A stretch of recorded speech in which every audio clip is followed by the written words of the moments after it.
Mesdames et messieurs, bonsoir. Et merci à tous d'être venus, j'ai envie de dire, aussi nombreux comme ça au Salon de l'Automobile 2012, hein, pour découvrir notre dernière innovation technologique, à savoir l'éthylotest intégré, éthylotest qui fera désormais partie de tous vos véhicules d'ici peu. Alors, je vois quand même dans vos petits yeux, là, coquins, inquiets, cette espèce d'interrogation, mais est-ce que l'éthylotest intégré est simple d'utilisation? Et la réponse est oui, bien sûr qu'il l'est. Puisque, vous allez le voir, cet éthylotest, regardez, fonctionne comme n'importe quel éthylotest, à savoir que le conducteur va souffler ici son haleine fétide au niveau de l'embout, vont être détectés les effluves d'alcool, transmises immédiatement via ce câble au niveau d'un boîtier, muni d'un voyant rouge, un voyant qui s'allume lorsque l'alcoolémie est trop importante et que le conducteur ne doit pas ou ne peut pas conduire. Donc tout de suite, bien sûr, démonstration.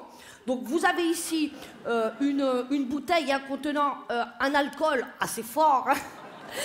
Et vous voyez que dès lors, regardez que je place au contact de cet alcool l'embout de l'éthylotest, celui-ci ne tarde pas à détecter les effluves d'alcool, hop, immédiatement transmis ici, et on voit que le voyant s'allume de rouge.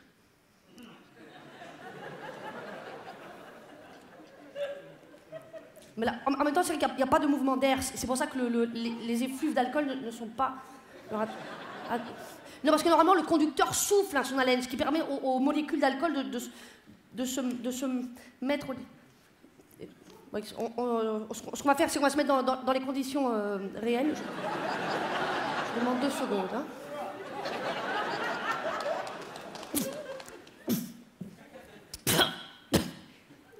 Alors...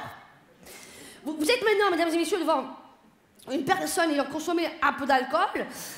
Et vous voyez donc que cette personne présentant maintenant une certaine alcoolémie, lorsque celle-ci va souffler son haleine au niveau de l'éthylotest, cette fois-ci, les molécules d'alcool vont pas tarder à être détectées et immédiatement, regardez cette fois-ci, le voyant va s'allumer de rouge.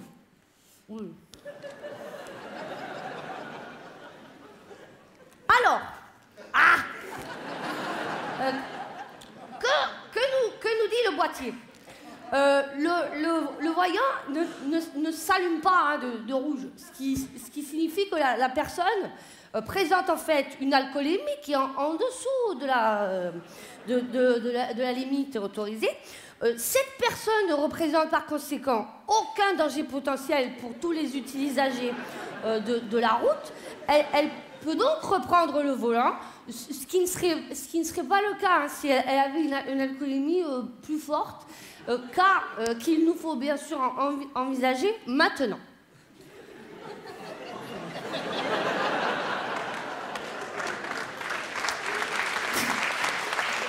Alors, vous êtes maintenant en face d'une personne et on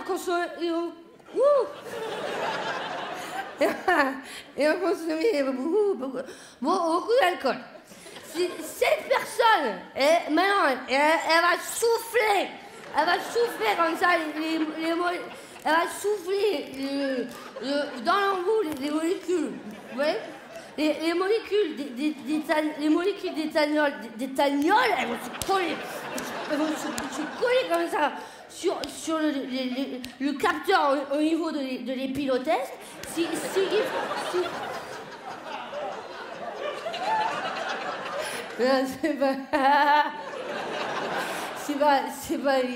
pas l'éthylotest, c'est l'éthylotest. Ça n'a pas de rapport. Les pilotests, c'est quand tu veux tester si t'es bien épilé. Non, parce qu'il y a beaucoup de gens qui disent c'est dangereux de conduire quand t'es bourré. Mais c'est pas mieux de conduire quand t'es poilu.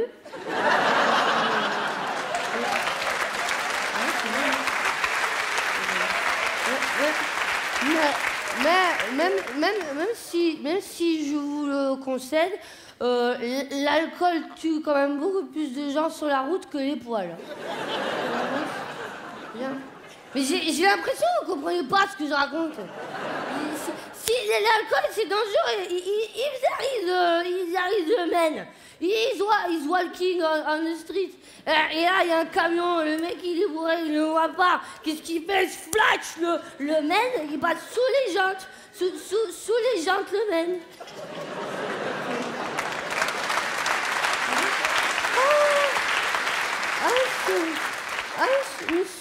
Monsieur directeur. Hein? Quoi? Ah non. Non, je suis pas beau. Je suis pas beau. Je suis viré, moi, je suis viré. Parce que je suis saoul. J'aimerais ça, monsieur directeur, comment vous pouvez dire que je suis saoul et il marche pas, votre idiotage. Il a fallu l'allumer, il a fallu l'allumer.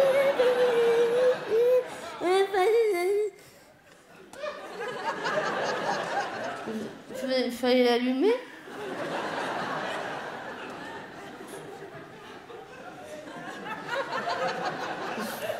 C'est toujours comme ça. Une femme, si elle veut garder son poste, faut qu'elle allume.